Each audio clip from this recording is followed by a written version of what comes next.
Jesus answers prayer. Aren't you thankful that Jesus answers prayer? He says, don't be anxious. Be anxious for nothing.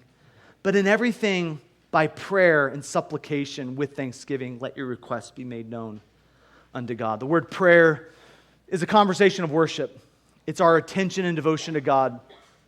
Hebrews 4:16 says it this way, let us come boldly to this throne of grace, that we may obtain mercy and find grace to help in time of need. And so prayer isn't us changing God. Prayer is changing us. It changes us. It's our helpless desire to see God do what He's going to do. He says by prayer and supplication. The word supplication is diasis. It's talking about a passionate, emotional plea. And it's talking about bringing our burdens to Him.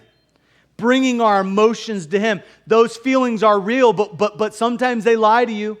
You got to bring them to Him.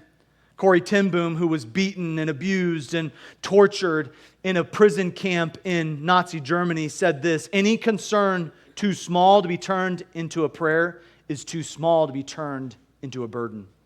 And so we must have a heart to bring those burdens to the Lord. And then it says with thanksgiving. Eucharista is the word. It's talking about having an attitude of gratitude. And then he says, let us make our requests known unto God. He said, let us make this request to articulate the need, to surrender the answer to Him, but let Him know the need that we have, to ask Him. Now, I have 2 boys, like I mentioned, and I've never had a conversation with my boys that went like this. Hey, Dad, how are the bills? Like how's the electric bill? I know Edison they've raised our rates, and, are we good with our mortgage? Like, are we falling behind? They've never once asked. No, they just leave the lights on. That's all they do.